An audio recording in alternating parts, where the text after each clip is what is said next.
Donc Jean-Denis Vigne est archéozoologue, directeur de recherche au CNRS. Il a travaillé, il a été directeur aussi de l'unité ASPE, donc archéozoologie, archéobotanique, société pratique et environnement au muséum. Voilà, il a travaillé du coup, sur plein d'espèces domestiques. Et là, il va vous proposer donc une conférence donc voilà, sur des solutions basées sur l'archéologie pour un équilibre environnemental plus durable. Donc, je pense qu'il va vous retracer en fait eh bien, l'histoire du développement de l'agriculture, je pense, n'est-ce pas? Plus ou moins.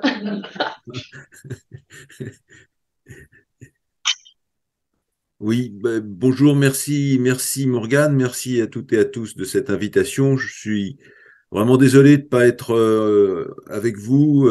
J'ai eu peur, je l'avoue, de prendre le train hier après-midi. Peut-être que j'aurais pu passer, comme disait Catherine, entre les gouttes, mais j'ai pas voulu prendre le risque et ma punition, c'est de pas pouvoir partager ce moment avec vous. Donc, je vais essayer de le rendre le plus vivant possible malgré l'interface de l'écran qui nous poursuit quand même maintenant depuis pas mal de temps. Donc cette présentation, dans cette présentation, je vais essayer de présenter quelques réflexions sur les solutions fondées sur la nature, qui sont en débat dans beaucoup de sphères actuellement. Et puis, très brièvement, je donnerai quelques éléments de méthodologie pour ceux qui connaissent pas bien sur comment l'archéologie nous parle-t-elle d'anthropo-écosystème durable. Euh, Ensuite, je développerai de manière un petit peu plus approfondie trois exemples. Celui de l'épipaléolithique du Levant, celui des débuts de l'élevage et l'acclimatation préhistorique en particulier du mouton, et celui des changements alimentaires, en particulier l'apparition du lait dans l'alimentation humaine et ses conséquences. Et puis j'essaierai de conclure pour montrer comment tout ça peut faire sens au sein d'une réflexion sur le développement durable. Euh, euh, Excusez-moi, juste une seconde. Voilà. Donc, je commence avec ces solutions fondées sur la nature. Le mythe antique d'Icare, tout comme l'imagination futuriste de Léonard de Vinci, que j'ai illustré ici, et des premiers avions, tels que cette Éole de Clément Ader, témoignent de l'ancienneté de la démarche qui consiste à s'inspirer du vivant et des animaux non humains pour imaginer des solutions aux rêves de l'humanité les plus fous. Le développement moderne des sciences et techniques n'a pas échappé à cette inspiration en développant justement ce qu'on appelle la bio-inspiration sous de multiples formes pour répondre à de multiples usages, y compris la construction de villes vertes. Une bioaspiration qui connaît de beaux jours dans le domaine de l'industrie spatiale, par exemple, et fait l'objet de nombreux développements à l'interface avec l'industrie et qui, de ce fait, doit se prémunir de toute dérive éthique, comme le font bien de nombreux services de bioinspiration dans nos organismes et nos établissements, et aussi dans des organismes associatifs. Souvent présentée comme une alternative à la bioinspiration ou comme un complément à la bioinspiration, la démarche consistant à développer des solutions non pas copiées sur la nature, mais fondées sur la nature, prend de plus en plus d'importance dans les sciences de la conservation. À l'échelle européenne, elle supplante haut la main les démarches bio-inspirées ou biomimétiques, soupçonnées de mercantiliser la nature et sont promues au même titre que les sciences participatives par les grands projets européens tels que Biodiversa. Les solutions fondées sur la nature, promues par l'UICN, relèvent pourtant, comme la bioinspiration, de la conviction que la solution au développement durable réside dans l'observation et la valorisation, certes non mercantile, du vivant, plus particulièrement de son niveau d'organisation le plus élevé, l'écosystème. Les solutions fondées sur la nature sont définies par l'UICN sur cet extrait de son site web comme les actions visant à protéger, gérer de manière durable et restaurer les écosystèmes naturels ou modifiés pour relever directement les défis de société de manière efficace et adaptative, tout en assurant le bien-être humain, et en produisant des bénéfices pour la biodiversité.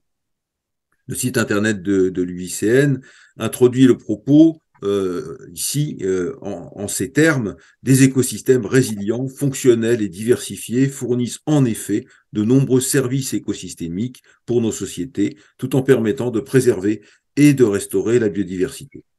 Ce que je voulais, c'est qu'on s'arrête un instant sur cette notion de service écosystémique, habilement orienté ici dans ce schéma vers le profit des humains, vers le bien-être des humains, qui reste,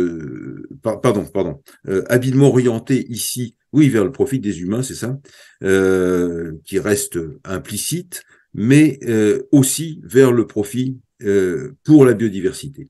Les services écosystémiques se déclinent ici en 4 grandes familles: régulation, support, services culturels et bien entendu services d'approvisionnement. On en parlait à l'instant de ressources.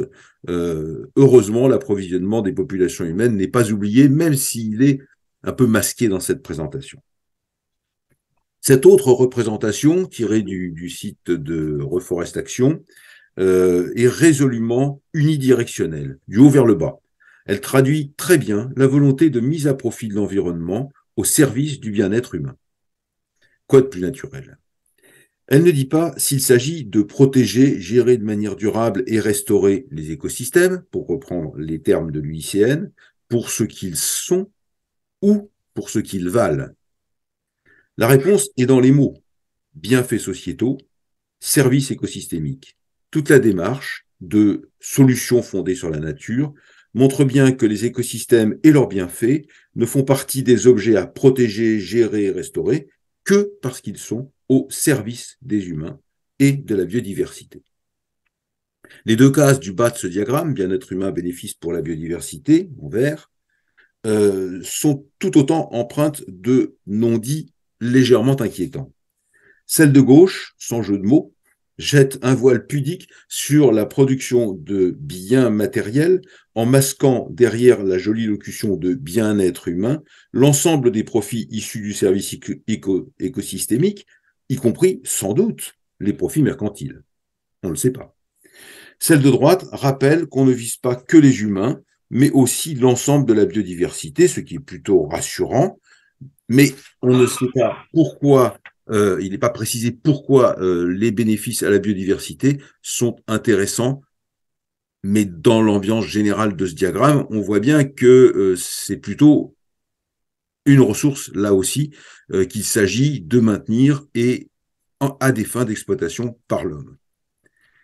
Alors, je reconnais volontiers que cette lecture est un petit peu partisane et peu bienveillante vis-à-vis de ces dispositifs qui, eux, le sont. Mais si je me fais l'avocat du diable, avec quelques raisons, me semble-t-il, c'est pour pointer la vision du monde que sous-tendent toutes les entreprises de nos sociétés occidentales, y compris les plus vertueuses, y compris celles dont je viens de parler. Cette vision du monde, appelée ontogénie par les anthropologues, tient pour acquis que la nature est à notre service, que nous la dominons et que, quelle que soit l'ampleur ou la nature des services, quelle que soit la maîtrise de notre domination, la nature nous est extérieure, car elle s'oppose fondamentalement à nous, à nos cultures. Or, une telle conception, née avec Platon et Aristote, renforcée au siècle des Lumières et plus encore à la période coloniale, n'est pas la seule possible. Même si nous les avons, nous occidentaux, copieusement éradiqués de la surface du globe, il reste encore même quelques sociétés percevant le monde de manière tellement différente de nous, occidentaux, que nous peinons à l'imaginer. En 2005, il y a maintenant presque 20 ans, Philippe Descola a montré l'existence de 4 ontologies au sein de l'humanité, qu'il a nommées totémisme, animisme, analogisme et naturalisme.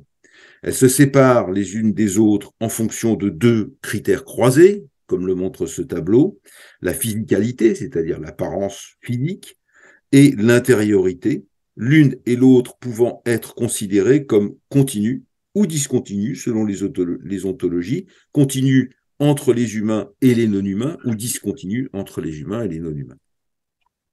Le naturalisme, par exemple, qui est notre ontologie occidentale moderne, est fondé sur l'assurance que les humains partagent des ressemblances physiques avec les non-humains et qui sont soumis aux mêmes facteurs physique, ce qui évidemment transparaît à travers beaucoup de nos connaissances scientifiques, telles que l'évolution biologique, mais que nous ne sommes pas de la même essence. Contrairement aux trois autres ontogénies, le naturalisme génère une représentation du monde reposant sur une dichotomie entre nature et culture, comme l'a très bien montré Philippe Descola. La nature, c'est-à-dire le monde physique, est fondamentalement universelle, car régie par des lois déterministes qui s'appliquent à l'humain et au non-humain, mais la culture différencie l'humain du non-humain, et par extension abusive d'ailleurs, les sociétés humaines entre elles. Cette vision est à l'origine du choix implicite qui est fait par la présentation que l'UICN fait des fameuses solutions fondées sur la nature et de l'organisation unidirectionnelle du diagramme de Reforest Action. C'est bien pour ce qu'ils valent qu'on doit protéger, gérer et restaurer les écosystèmes, et non pour ce qu'ils sont. De nouveau, et malgré les meilleures intentions du monde, nous répliquons les erreurs du passé, celles-là même qui ont amené nos sociétés occidentales à dévaster les ressources de la planète en Europe, puis en Afrique et en Asie, et dès qu'on a pu y aller, en Amérique, en Australie et ailleurs. Cette vision du monde qui nous a amené à reléguer finalement les sociétés de chasseurs-cueilleurs au rang de nature et à leur dénier le rang de civilisation au point de présenter leur histoire dans des musées d'histoire naturelle et non dans des musées d'histoire culturelle, la culture étant évidemment l'apanage, c'est bien connu, de nos sociétés occidentales. Pour contribuer à sortir de ce cercle vicieux, ce que je propose aujourd'hui, c'est une contribution, une petite et modeste contribution, soyons bien d'accord. Ce que je propose aujourd'hui, c'est de rechercher des solutions fondées non pas uniquement sur la nature, concept dont nous voyons bien maintenant les limites et l'éventuel pouvoir de perversion, mais sur des situations où les sociétés ont une conception de leur place dans le monde différente de celle du naturalisme. C'est notamment le cas des sociétés du passé. Il y a beaucoup il devrait y avoir encore beaucoup de sociétés vivantes aujourd'hui qui ont une ontologie différente de celle de notre Occident naturaliste, mais pour la plupart, on le sait, elles sont éteintes et récemment éteintes. Et donc, aller chercher dans le passé est une solution parmi d'autres qui devrait nous permettre, qui devrait être inspirante. Alors, attention, il est évident que le Jardin d'Éden n'a jamais existé. Il ne s'agit pas de considérer que tout ce qui s'est déroulé dans le passé était bénéfique, était idéal, était du développement durable. C'est tout à fait faux. Les archéologues sont bien placés pour connaître, savoir qu'il existe dans l'histoire de l'humanité et de la planète de nombreuses crises, effondrements de sociétés, mais il y a quelques exemples inspirants que je voudrais tenter d'évoquer ici. J'en viens donc à cette courte présentation de la méthodologie archéologique et en particulier de cette illustration des réponses à la question comment est-ce que l'archéologie finalement nous parle d'anthropo-écosystème durable. Alors, dans les images que j'ai réunies ici, en bas, il y a un certain nombre d'objets dont on voit bien qu'il s'agit d'objets biologiques. Et là, on est donc dans l'expression directe des interactions entre sociétés et écosystèmes. Donc, c'est assez facile de comprendre comment des ossements animaux, des graines, des coquillages marins, Catherine, je ne t'oublie pas, ou des squelettes humains peuvent nous parler des interactions alimentaires, techniques, sociales avec le monde vivant. Mais comme j'y ai insisté beaucoup, ces interactions ne doivent surtout pas se limiter aux aspects matériels. Il est fondamental de comprendre comment ces sociétés se sont situées par rapport à leur cosmogonie finalement. Hein. Et ça, eh bien, on peut l'aborder à travers tout un tas de représentations des interactions entre les humains et les non-humains. Bien sûr, tous ces objets finalement de l'archéologie peuvent à différents degrés contribuer et doivent à différents degrés contribuer à retracer cette image cognitive finalement des interactions entre humains, non-humains et environnement. Alors, l'archéologie, bon, bien sûr, elle a beaucoup de documentation, elle continue avec ses fouilles à mettre au jour beaucoup de documents. Nous sommes là plusieurs autour de cet écran à y contribuer autant que nous pouvons. Mais ce qu'il faut souligner pour ceux d'entre vous qui ne seraient pas très au courant finalement des évolutions récentes, c'est que cette archéologie dispose maintenant, grâce à un transfert de technologie depuis les biogéosciences, la plupart du temps, ou les techniques de traitement statistique et mathématique, dispose d'un arsenal qui permet de valoriser considérablement les données qui jusqu'à présent n'avaient d'autres, je caricature un peu, n'avaient d'autres valeurs que celles qu'elles représentaient une fois qu'elles étaient présentées dans les musées. Nous avons maintenant des moyens de datation physico-chimiques extrêmement précis. Nous avons des outils bayésiens qui permettent d'obtenir pour tous les sites stratifiés une haute résolution chronologique qui relève de, enfin pour la préhistoire récente en tout cas, de quelques dizaines d'années pratiquement. Nous avons aussi tout un tas d'outils de la biologie, morphologie, morphométrie géométrique, anatomie comparée, qui reste quand même un outil majeur. Histologie comparée, biogéochimie, protéomique, paléogénomique, qui nous permettent de tirer un grand nombre d'informations de ces objets biologiques qui sortent des fouilles archéologiques. Et j'insiste beaucoup sur le fait que ces analyses sont toutes extrêmement productives en termes de connaissances, mais ce qui est le plus productif, c'est quand elles peuvent être croisées au sein de la même collection ou même au sein du même objet, c'est-à-dire quand on a finalement différents éclairages sur l'origine, le fonctionnement, l'histoire de chacun de ces objets. Évidemment, tout cela concourt à mieux connaître les interactions des sociétés humaines dans le passé avec leur environnement. Bon, je ne m'étendrai pas plus, c'était juste pour vous remettre tout cela en tête parce que je ne vais pas faire un exposé méthodologique. Alors, j'en viens à mon premier exemple qui concerne l'épipaléolithique du Levant, qu'on appelle le Natoufien. Et pourquoi j'ai choisi cet exemple? Parce qu'il concerne des chasseurs-cueilleurs sédentaires et qui le furent pendant 3000 ans, 30 siècles, c'est-à-dire un temps très long, entre 12 500 et 9 500. Chronologiquement, vous avez sur cette échelle les deux dernières périodes climatiques de l'histoire de la Terre. J'ai pas rajouté l'Anthropocène parce que je voulais pas rentrer dans le débat, savoir s'il s'agissait d'une période climatique, mais je ne l'ignore pas du tout. Mais ces deux dernières périodes sont donc le Tardiglaciaire et l'Holocène, avec une courbe à droite en rouge des variations de température.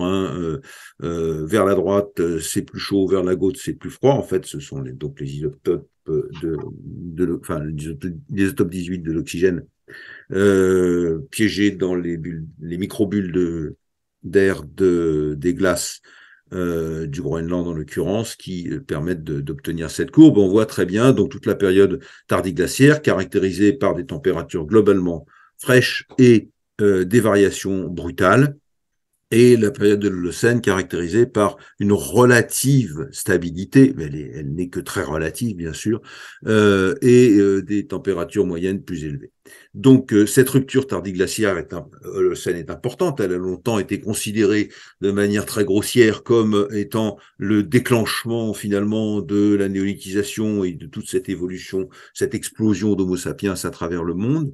Bon, on va voir que les choses sont beaucoup plus compliquées que ça, puisque par exemple, lorsque on considère les flèches à contour bleu pour le Proche-Orient, pour le Levant, mais on se rend compte que tout n'est pas simple comme on l'a appris dans nos livres d'école primaire, c'est beaucoup plus compliqué, c'est pas tout à fait la même histoire qui apparaît maintenant à la lumière de toutes les données archéologiques que j'ai évoquées précédemment. C'est la sédentarisation qui inaugure, enfin qui est le premier changement important. Il y en a eu d'autres avant, bien sûr, mais qui est le premier gros changement. Et cette sédentarisation, elle ne se produit pas avec le réchauffement Holocène, elle se produit bien avant, peut-être avec certains réchauffements intra-tardiglaciaires, mais en tout cas, au Proche-Orient, cette sédentarisation, elle est effective dès 12 500, c'est le début du Natoufien. La domestication des plantes et des animaux débute avec ses premiers indices euh, qui sont pas encore des transformations morphologiques des plantes et des animaux, des céréales, des légumineuses, des ongulés, mais elles débutent aux alentours de 9500. Donc là, on est à peu près à la transition Tardivglaciaire-Holocène, en effet. Mais ce qui est important, c'est pas tellement d'avoir des animaux domestiques, j'y reviendrai, c'est de les utiliser pour modifier profondément les modes de fonctionnement d'une société, fonctionnement social, fonctionnement économique, progrès technologique, innovation. Et tout cela, ça se produit réellement, ça ne devient réellement visible pour l'archéologie du Proche-Orient qu'aux alentours de 8000, donc 2 millénaires plus tard. Et puis les premières villes, c'est, alors on peut en discuter parce qu'il y a des grandes agglomérations plus tôt, mais grosso modo, troisième millénaire. Donc déjà une chronologie que je résume ici brièvement pour donner le contexte et pour situer la période qui m'intéresse ici, c'est-à-dire le fameux Natoufien, qui se situe juste avant les premières domestications, mais juste après la sédentarisation. C'est-à-dire que nous sommes très clairement, compte tenu de cette chronologie, dans une situation dans des sociétés de chasseurs-cueilleurs sédentaires.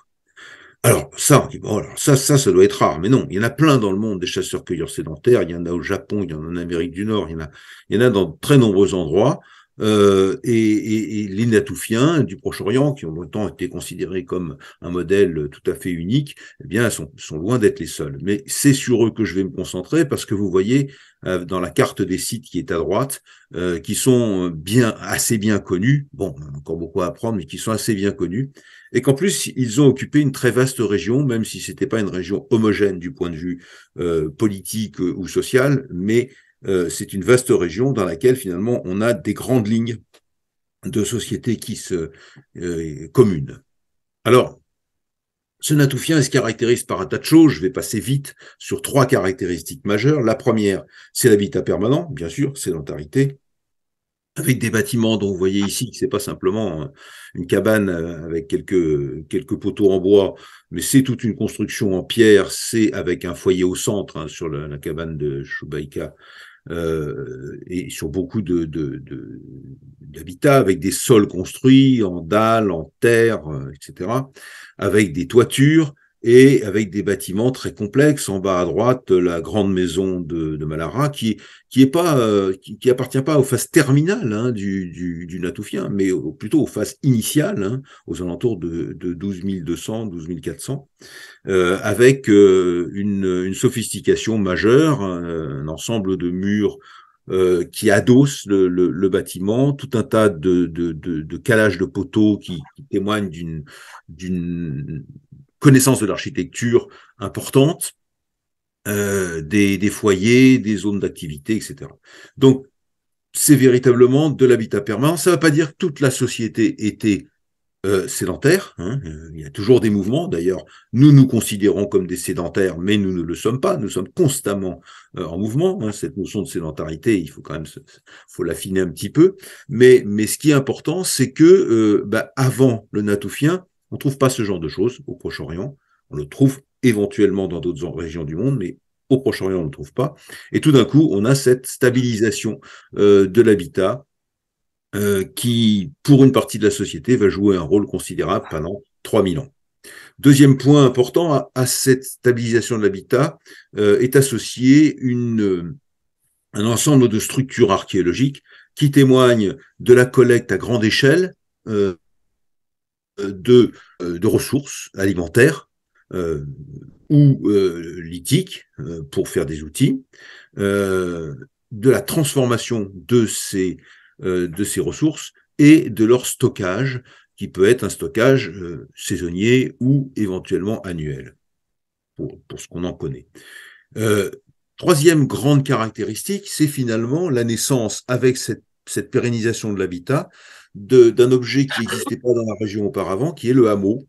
Alors, je parle de hameau et pas de village parce que je réserve le mot de village à ces agglomérations un petit peu plus grandes qui débutent à partir de 9500 au PPNA et qui se caractérisent par la présence d'un bâtiment communautaire.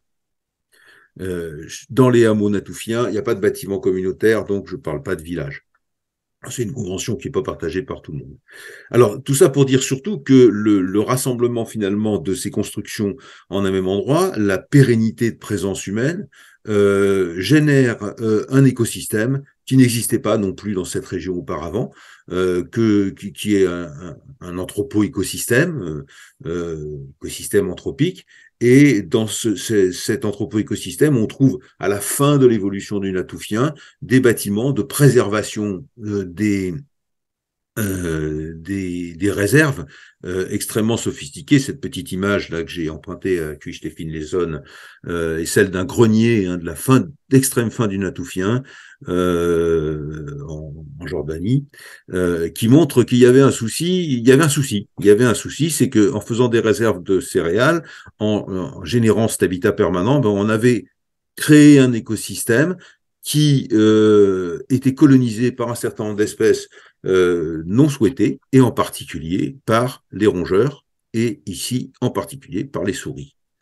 Alors il y a eu beaucoup de travaux qui ont été faits par Thomas Cookie, Weisbrot, etc., durant ces dernières années, et qui ont permis de reconstituer ce qui s'était passé au Proche-Orient. Hein. C'est des travaux qui avaient démarré dans les années 70, 80, hein, et qui ont beaucoup progressé ces dernières années grâce aux approches de morphométrie géométrique, et qui ont montré que finalement les souris commensales s'étaient installées dans ces villages, eh bien, dès le début de leur existence, et qu'en plus leur densité était tout à fait corrélée à la relative à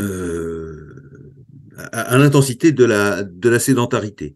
En effet, je ne l'ai pas dit, mais il y a des fluctuations au fil de ces 3 millénaires, bien entendu, vous vous en doutez. La sédentarité perd un peu en importance aux alentours de 12 500, 13 000 BP, plutôt, alors il faut que je parle en BC, là. Et puis elle regagne. Et l'intensité de la présence de cette souris commensale suit exactement ce schéma. Donc on a vraiment une corrélation forte entre le niveau de sédentarité et la génération d'un écosystème anthropique qui lui-même est marqué par la présence d'animaux commensaux. Je parle de la souris, mais il faudrait aussi parler de ses prédateurs, en particulier le chat, pour lequel on a beaucoup moins d'informations.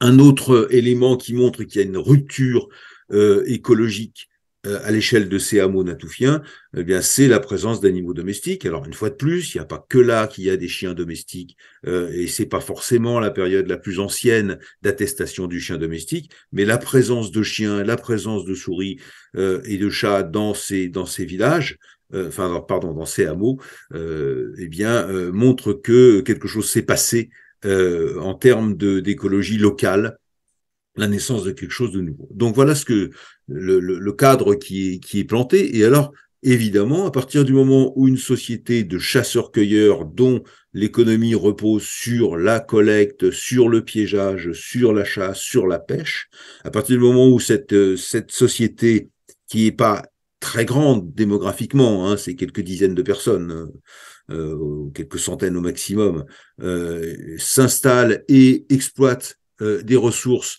en rupture avec le système d'exploitation qui précédait et qui était fondé sur une mobilité saisonnière, eh bien, à partir du moment où il y a concentration sur la longue durée, eh bien, il y a risque d'épuisement des ressources. C'est ça la clé, finalement, de ce que je voulais vous raconter à ce sujet, c'est que la sédentarité, c'est une décision de société qui implique qu'on sait le faire, ou qu'on apprend à le faire. En d'autres termes, qu'on ne va pas épuiser en quelques générations les ressources qui entourent le hameau, et qu'on ne va pas être obligé de le déplacer tous les 50 ans parce qu'il n'y a plus rien à manger dans la région. La réalité, c'est que pendant 3000 ans, il n'y a pas de hameau natoufien qui dure 3000 ans, hein, on est d'accord. Enfin, il y a des hameaux dont on connaît la chronologie, qui ont été occupés pendant plusieurs siècles, et sans qu'il y ait réellement d'indices d'épuisement des ressources. Alors, comment, et c'est là qu'est le sujet intéressant pour nos solutions fondées sur l'archéologie, comment ces groupes humains ont-ils réussi à vivre pendant autant de temps en exploitant toujours les mêmes ressources?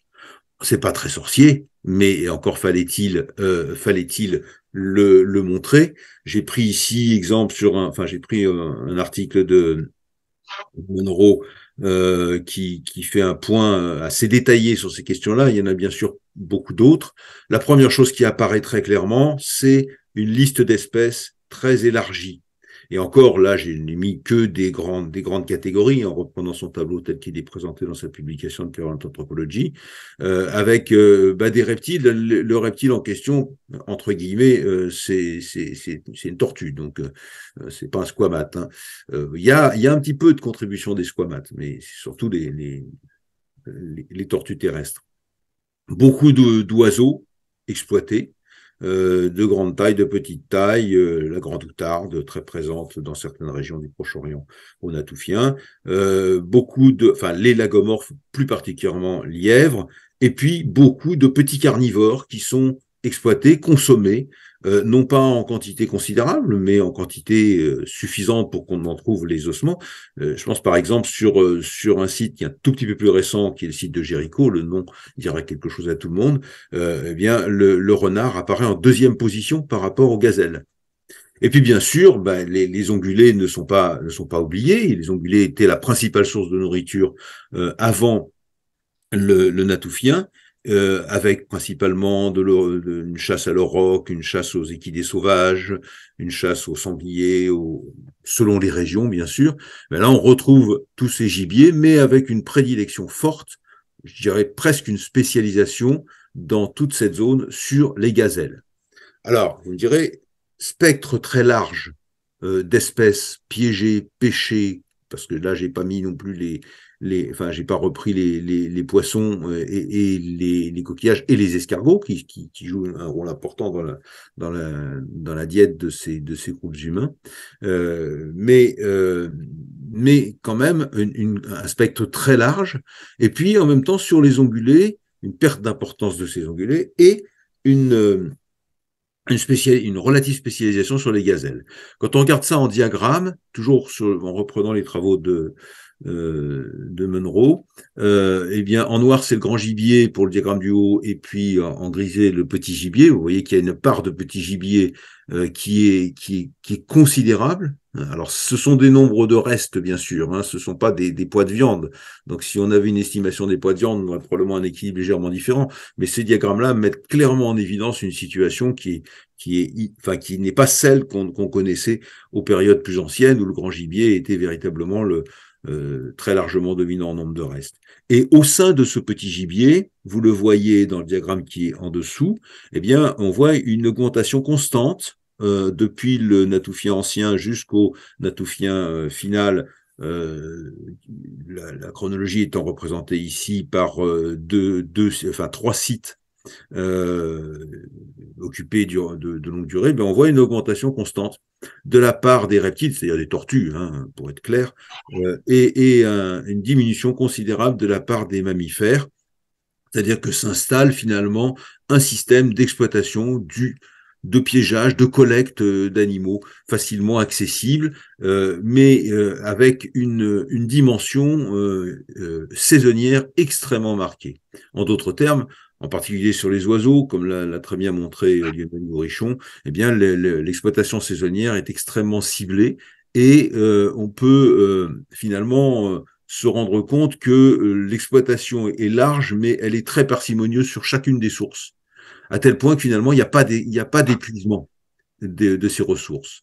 Une autre collègue, Mary Steiner, a étudié sur la très longue durée, puisque là, on démarre au moustérien, en bas du diagramme, tout en haut, a étudié la diminution ou l'évolution de la taille des tortues trouvées dans les sites, puisque les tortues dans ces régions ont été exploitées pendant une longue période, et on se rend compte que entre le kébarien, le paléolithique supérieur, les deux diagrammes qui sont en haut, et le natoufien qui est tout en haut, eh bien, on n'a pas de réduction considérable. Ça veut dire qu'on reste sur une exploitation parcimonieuse en dépit du fait que les tortues sont exploitées en quantité importante. Donc, la clé, finalement, la réponse à la question comment ont-ils fait pour se sédentariser, c'est ils ont élargi leur spectre et ils ont exploité ces ressources en fonction d'un calendrier saisonnier extrêmement précis qui permet de d'épargner les ressources et qui assure finalement la durabilité. Alors il n'y a que cette histoire de gazelle qui est troublante, puisqu'en fait la spécialisation de la chasse sur les gazelles devrait vraiment amener à une extinction des ressources locales, mais c'est pas le cas. C'est-à-dire que les gazelles continuent à avoir une importance considérable dans le régime alimentaire des Natoufiens tout au long de la période, parce que là encore, il y a un système d'exploitation de plus en plus sophistiqué, de plus en plus précis, qui permet d'épargner les ressources en ne tuant pas les femelles, en ne tuant pas les femelles pleines, bien sûr, mais en ne tuant pas les femelles,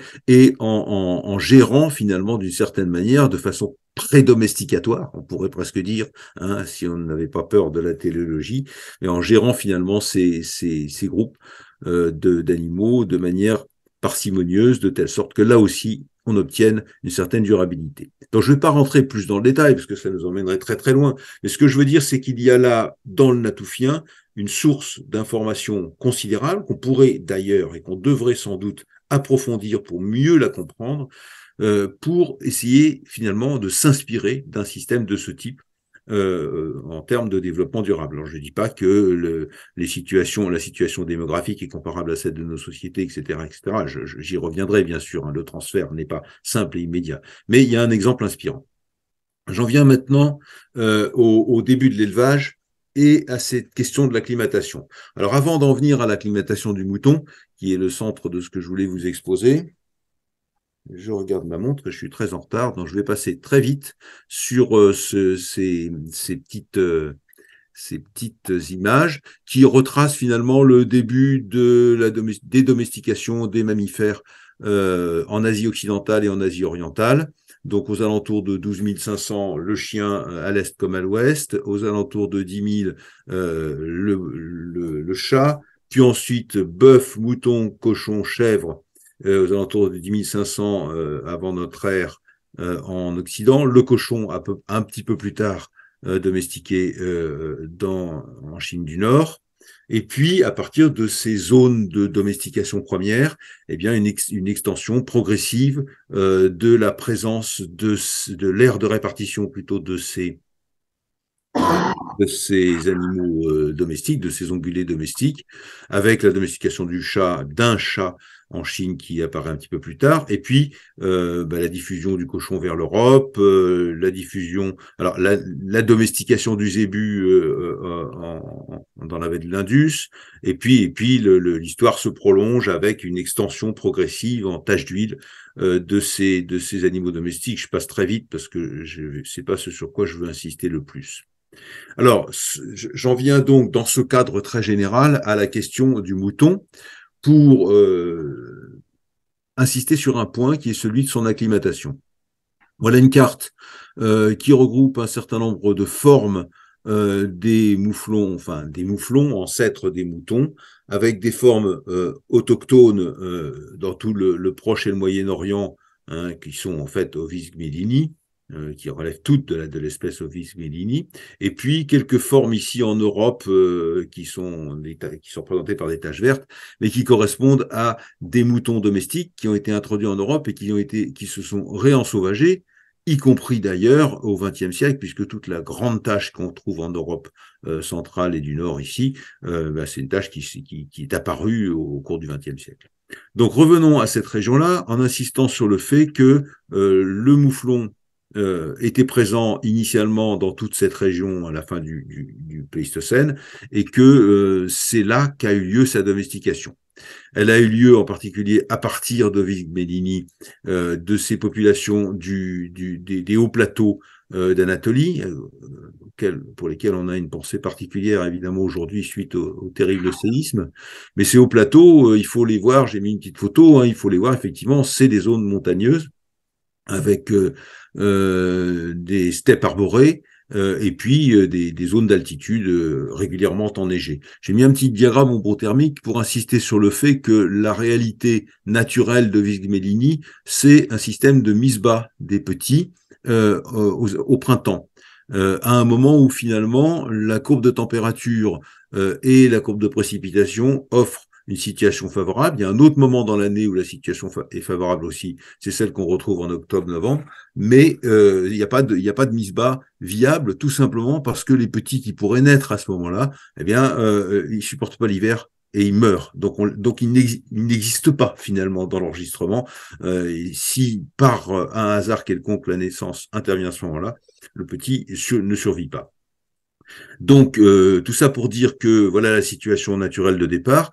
Et ce que je vais regarder en détail, c'est ce qui se passe chez les premiers moutons domestiqués aux alentours de 8500 avant notre ère, à partir de cet ovique Médini, dans cette zone-là, premiers moutons, qui ont été transportés vers la moyenne vallée de l'Euphrate, à partir de ce site de Haloula, dont vous avez un cliché ici, et qui montre, lui, un diagramme ombrothermique très, très différent, vous le voyez, avec une courbe de température, une fluctuation de température qui est relativement classique, mais une pluviométrie qui est plate, pratiquement, et d'autant plus plate, en plus, qu'on a des ressources fluviatiles permanentes avec l'Euphrate. Ici, c'est pas l'Euphrate, hein, c'est un, un affluent de l'Euphrate qu'on voit.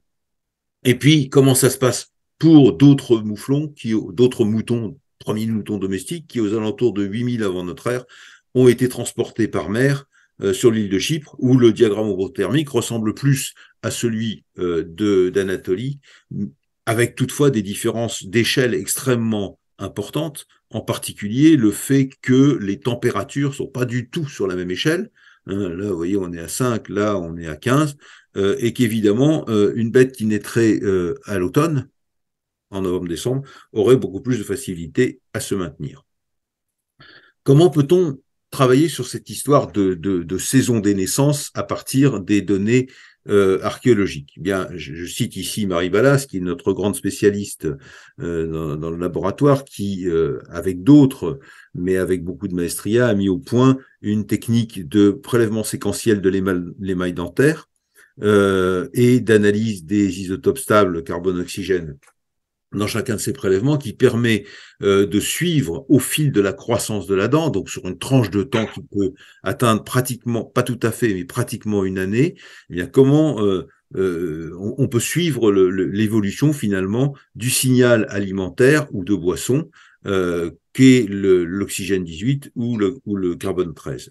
Et en particulier, si on se concentre sur l'oxygène 18, qui traduit la température de l'eau de boisson, eh bien, on se rend compte que pour toutes les dents qu'on analyse, eh bien, on a une fluctuation sinusoïdale.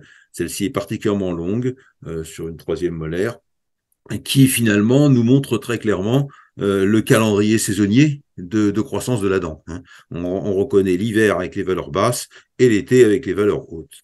Et alors évidemment, quand on a plein de dents du même du même site, du même niveau archéologique, ben on a tout cet enchevêtrement qu'on voit ici de courbes sinusoïdales qui évidemment n'ont pas leur minimum et leur maximum tout au même endroit, puisque ça dépend de la vitesse de croissance et de la saison finalement de mise bas de l'animal.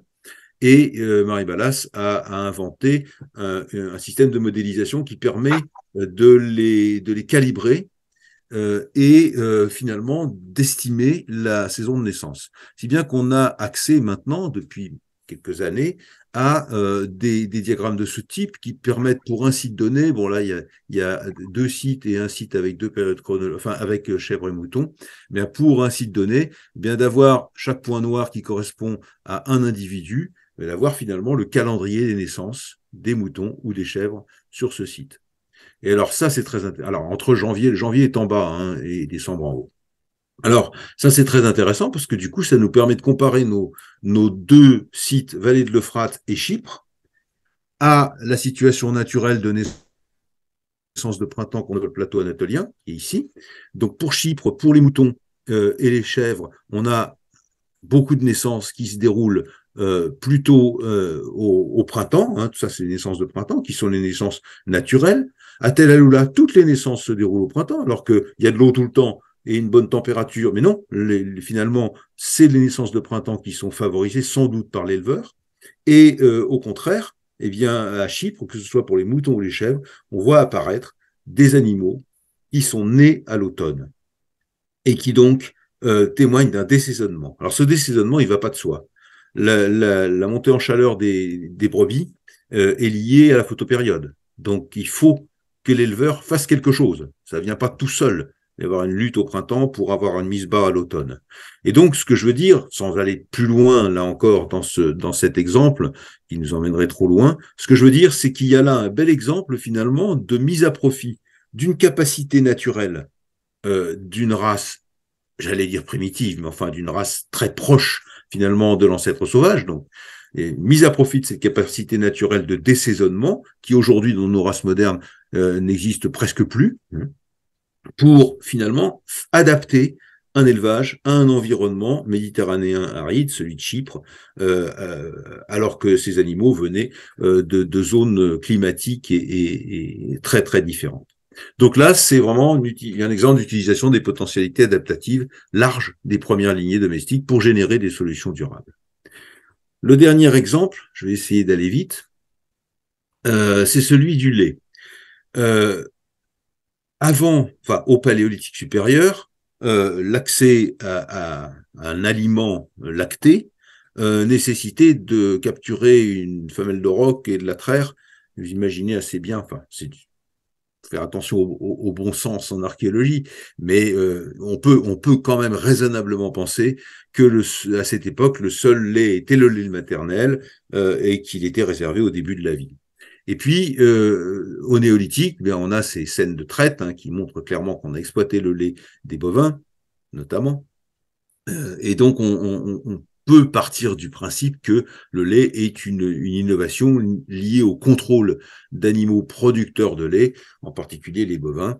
Donc, c'est une innovation liée à la domestication. Et quand on regarde les dates de domestication connues dans l'Ancien Monde pour les animaux laitiers, eh bien, bœuf, mouton, cochon, bœuf, mouton, chèvre, non pas le cochon, justement. Bœuf, mouton, chèvre, c'est 8500. Plus tard, le zébu dans la vallée de l'Indus, le buffle, le cheval, âne, chameau, dromadaire. Tout ça se déroule sur 5 millénaires. C'est une période longue, mais c'est à ce moment-là que les choses se passent. C'est à ce moment-là qu'on commence à consommer du lait autrement qu'en tétant sa mère. Et ça, c'est quelque chose qui est important et qui est à mettre en relation avec une deuxième remarque très générale, c'est que lorsqu'on regarde ce qui se passe au Proche-Orient, encore une fois, mais une fois de plus, on pourrait regarder ça ailleurs, en particulier en Amérique du Sud ou en Amérique du Nord. Lorsqu'on regarde ce qui se passe au Proche-Orient, eh bien, on se rend compte qu'il y a un décalage considérable de temps entre la domestication, c'est-à-dire finalement l'entrée en familiarité d'un animal dans le cercle social humain, et l'élevage, c'est-à-dire la production d'une ressource, carnée en l'occurrence, puisque là il s'agit bien de viande consommable, qui prend une place importante dans l'économie. Avec Daniel Elmer, donc c'était dans les débuts des années 2000, on avait réuni les données de 25 sites du Levant, ça fait quand même une masse de données considérable, et on s'était rendu compte qu'entre ce qu'on appelle le PPNB ancien, entre 9000 et 8200, eh bien, les animaux domestiques dans l'alimentation ne représentaient que 20%. Donc ces gens-là avaient des animaux domestiques, mais ils chassaient et ils mangeaient à 80% de la viande sauvage. Puis on voit peu à peu cette évolution au PPNB moyen avec le camembert du milieu avec 55%. Donc on voit quand même que la viande d'élevage gagne, mais ça n'est qu'avec le PPNB récent, à partir de 7500, 7000, que la viande d'élevage devient majoritaire par rapport à la viande de chasse. Donc pendant 10 siècles, qu'est-ce qu'ils ont fait de leurs animaux domestiques si ce n'était pas pour avoir de la viande à domicile? Alors, il y a un tas de réponses possibles. Une fois de plus, cet exemple du Proche-Orient n'est pas unique. Il y en a beaucoup d'autres qui ont été récemment d'ailleurs pointés par Graeber et Wengrow dans leur ouvrage sur une autre vision du début de l'humanité. Bien c'est cette situation qu'on appelle low level food production, et s'explique d'un tas de manières possibles. Mais l'archéologie peine à préciser les choses parce qu'elle a peu d'éléments là-dessus. Alors, est-ce que finalement on avait des animaux domestiques uniquement pour des raisons sociales, de prestige? Est-ce que c'était une richesse qui était liée à finalement des échanges matrimoniaux, comme c'est le cas dans certaines sociétés traditionnelles encore aujourd'hui?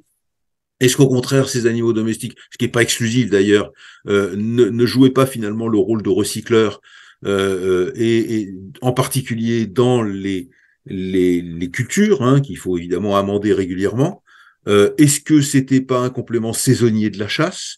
Est-ce qu'on exploitait déjà leur force de portage ou de traction? Est-ce que c'était pas pour avoir du lait, en tout cas pour certaines espèces? Donc, toutes ces questions-là, c'est autant de pistes de recherche qui sont à explorer. Et moi, je me suis, avec beaucoup d'autres collègues, je me suis investi sur la dernière question, celle du lait. Et je vais essayer de vous donner rapidement les tenants et les aboutissants. Alors, première remarque, la capacité à consommer du lait à l'âge adulte, et donc à digérer le sucre, lactose du lait sans être malade, eh bien, c'est une capacité qui résulte d'une mutation qui nous permet de conserver à l'âge adulte la lactase, enzyme favorisant l'hydrolyse du lactose. Et cette capacité, cette mutation, eh bien, on en a ici une cartographie mondiale et on se rend compte qu'elle est surtout présente en Afrique occidentale, en Afrique orientale et en Arabie, et puis surtout en Europe du Nord. C'est-à-dire pas du tout là où on a domestiqué les animaux laitiers, qu'on prenne en considération les bovins ou les chevaux, c'est pas là. Donc c'est pas à l'endroit où on a domestiqué les animaux laitiers qu'on avait des capacités ou qu'on a encore aujourd'hui des capacités à digérer la lactase. Ça pose un problème quand même, celui de l'apparition de cette mutation, qui est l'un des rares exemples de mutation rapide et simple, relativement bien connue en anthropologie.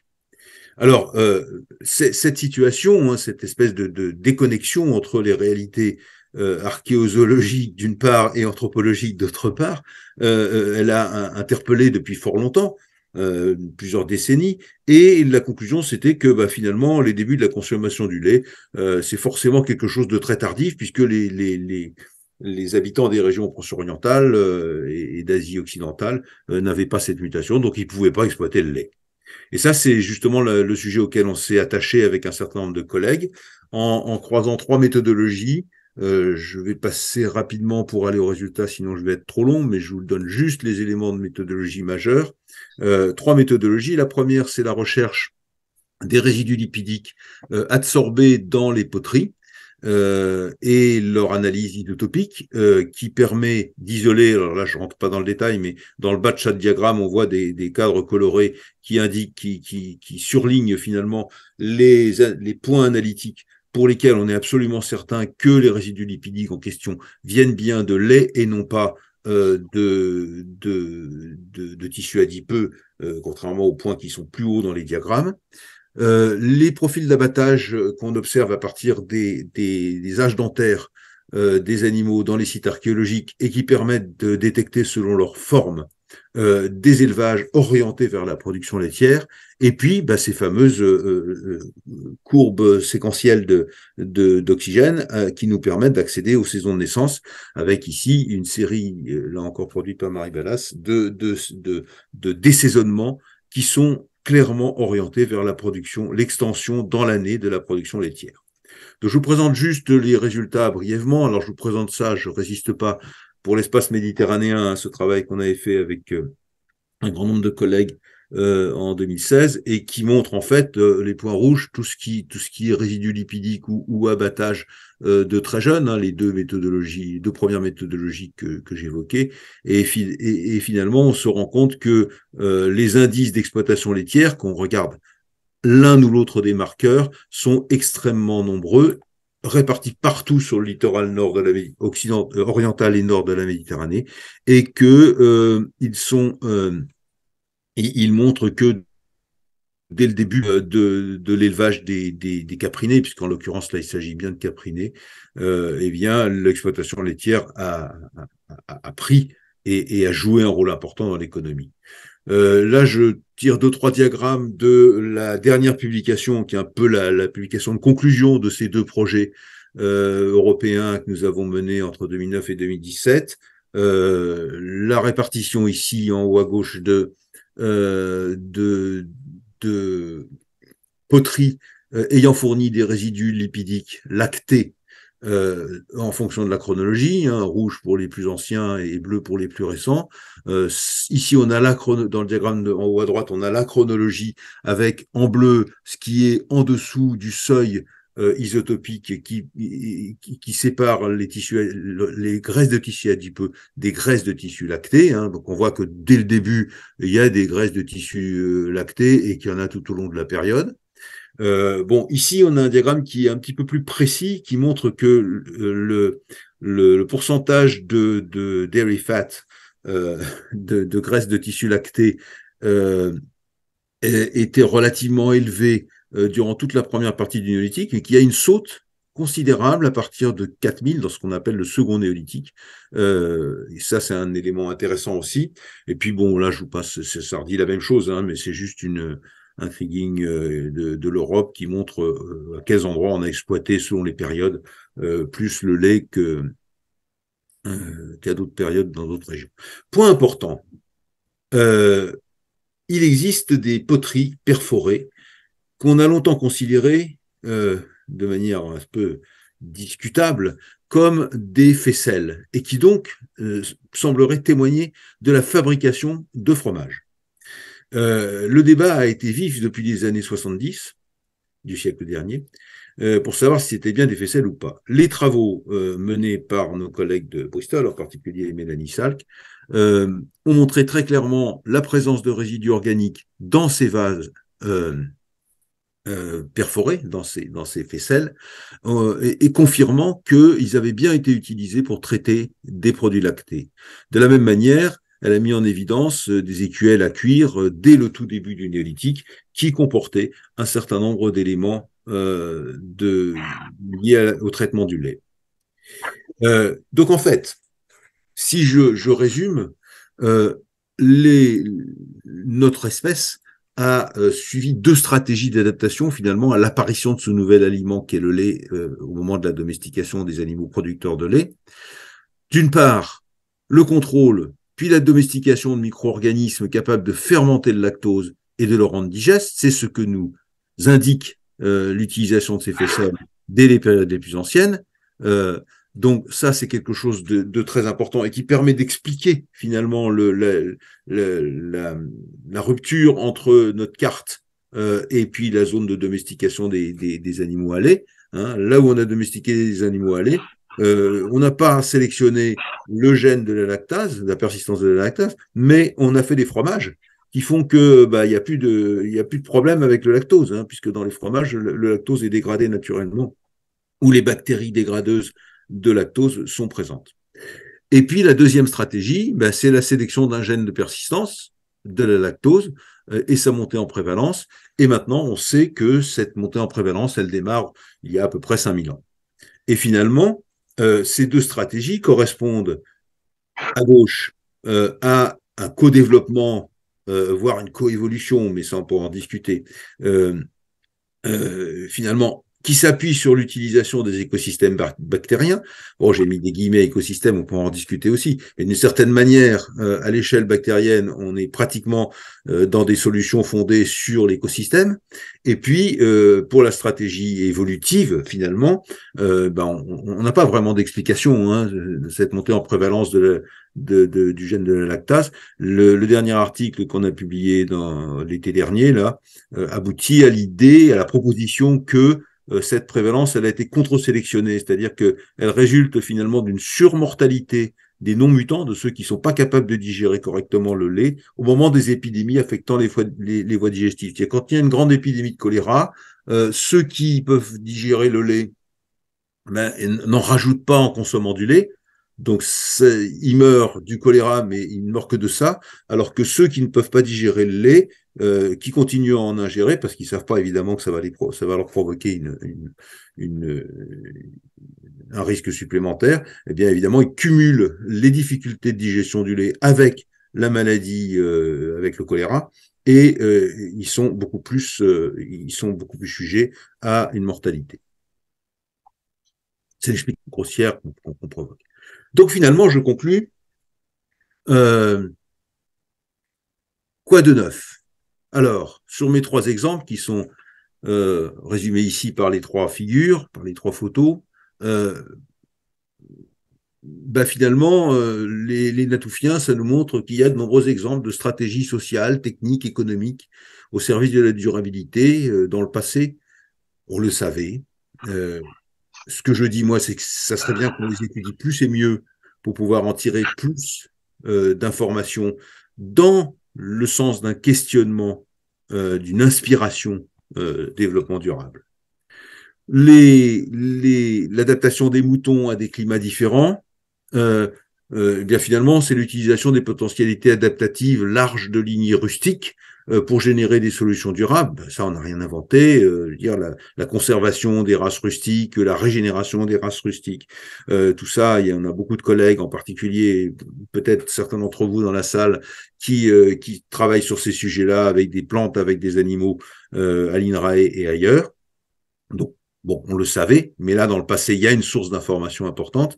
Et puis l'utilisation des écosystèmes bactériens pour rendre un aliment consommable, ça n'a rien d'extraordinaire. Hein. Tout le monde connaît ça, on sait très bien que c'est bon. Mais dans le passé, là, on a aussi des scénarios ou éventuellement des processus qui peuvent être interrogés et sur desquels on peut s'inspirer. Donc, rien de bien neuf, mais quand même, une chose, et c'était le sens de ma présentation, c'était d'avoir l'espoir de voir émerger un jour quelque chose, bon, j'appelle ça archéo-inspiration, je ne vais pas me battre sur l'appellation, mais d'interrogation du passé, en particulier des données archéologiques qui sont maintenant extrêmement riches et puissantes en termes informatifs, pour contribuer à, ça n'est qu'une contribution, mais pour contribuer à une réflexion dont nous avons énormément besoin pour faire un meilleur développement durable. Et en même temps, pour s'inspirer de sociétés qui n'ont pas forcément le même biais intellectuel que nous, ce biais du naturalisme qui nous aveugle quand même dans beaucoup de nos démarches. Voilà, je vous remercie de votre attention et je ne sais pas si j'ai laissé assez de temps, mais s'il y a quelques questions, je serais ravi d'y répondre.